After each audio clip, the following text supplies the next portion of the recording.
Coucou tout le monde, donc on se retrouve pour vous faire voir l'utilisation et comment coller la pâte de chez Action, le tuto que je vous ai fait juste avant. Je vous ai fait voir qu'on pouvait les utiliser avec nos plaques de gaufrage. Donc du coup, je vais vous faire voir comment la coller sur un support. Donc je vous bascule sur mes mains, ça va être plus facile. Donc on reprend notre petite morceau de pâte. Donc on l'étale.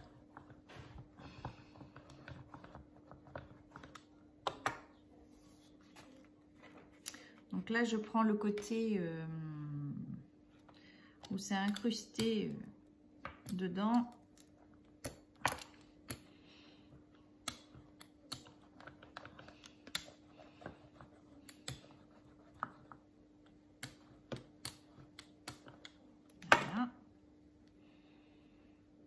Donc nous obtenons notre décor comme ceci. Il est là. Si vous vous souvenez, il y a quelques semaines maintenant, j'avais acheté chez Nose des encadrements comme ceci en bois. Donc là, j'ai passé juste une couche de gesso pour éviter d'avoir le bois brut.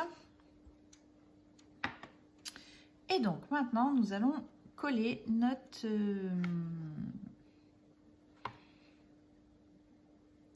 petite pâte. Alors, pour le coup, vous voyez mieux ici, donc je vais commencer par là. Donc je prends mes mesures. C'est super, ça fonctionne. Donc du coup, ici, j'enlève le morceau qui n'est pas super joli. Je prends ma pâte, de l'eau. Donc j'humidifie ma pâte encore humide. Vous la laissez surtout pas sécher. Cette technique fonctionne que si la pâte est encore humide. Donc vous êtes généreux avec l'eau.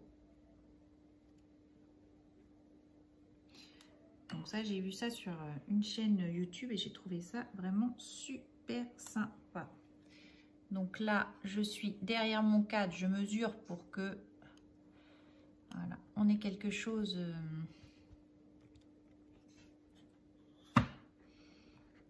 de cohérent. Donc là, je fais l'encadrement. Voilà, comme ceci. Et j'ai pas pris mon cutter.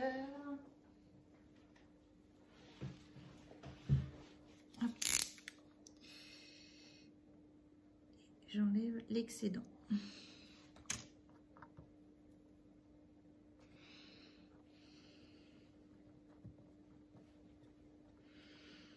Et je fais bien mon pourtour. Donc derrière, vous voyez, ça fait quelque chose comme ceci. Je finalise pour que ça fasse propre. J'enlève l'excédent pour qu'on ait quelque chose de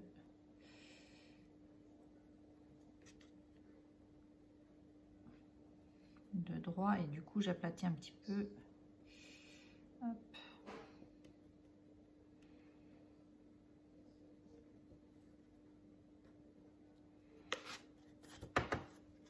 Et donc, vous obtenez ceci. Donc, on en fait un deuxième ensemble. Je vais reprendre de la pâte.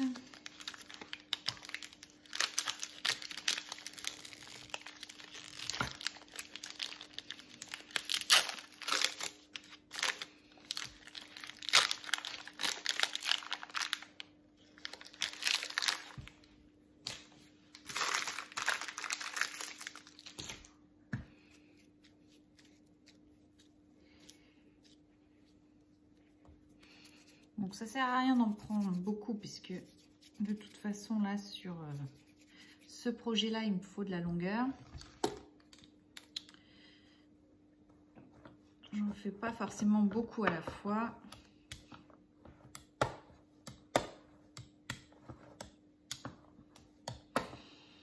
Voilà. Je repose sur ma petite plaque. Vous voyez, là j'ai été trop fin, mais c'est pas dramatique. Hop.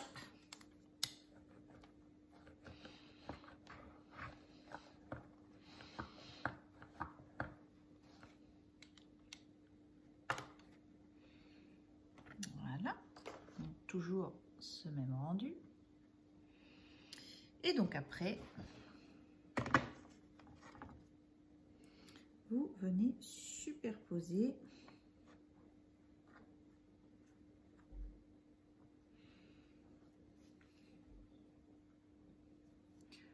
donc toujours la même technique, un peu d'eau.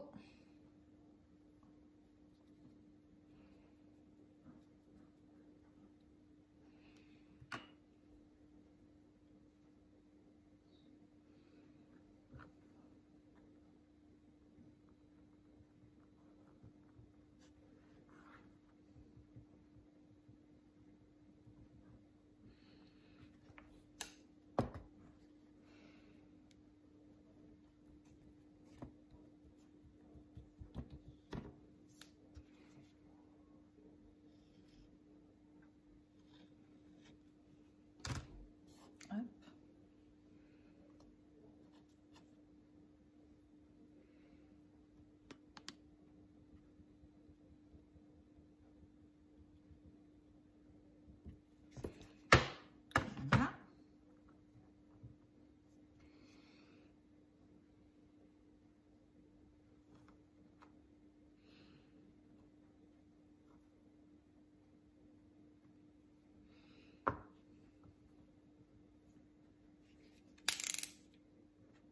Donc après, j'aime bien prendre ma pointe de cutter. Vous voyez, lame fermée, et du coup, je viens remettre la pâte bien en place.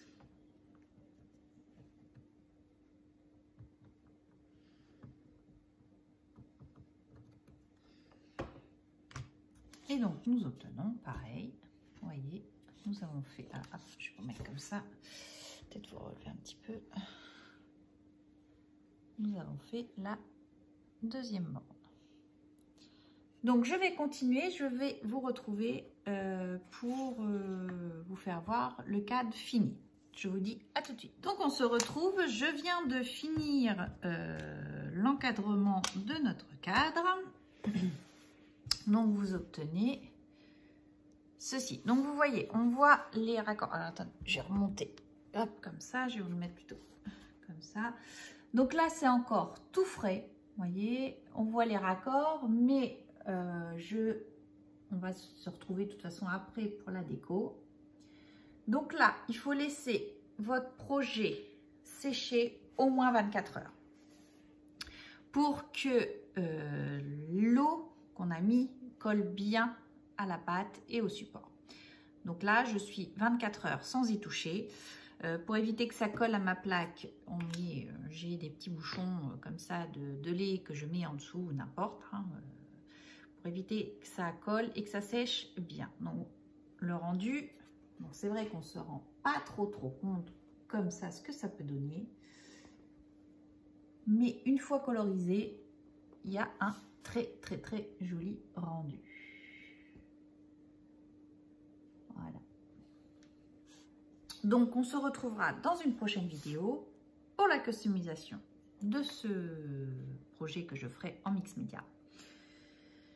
Donc, j'espère que ça vous aura plu, ça vous aura donné des idées. Sur ce, je vous laisse. Je vous dis à bientôt. Scrapez bien. Bye bye!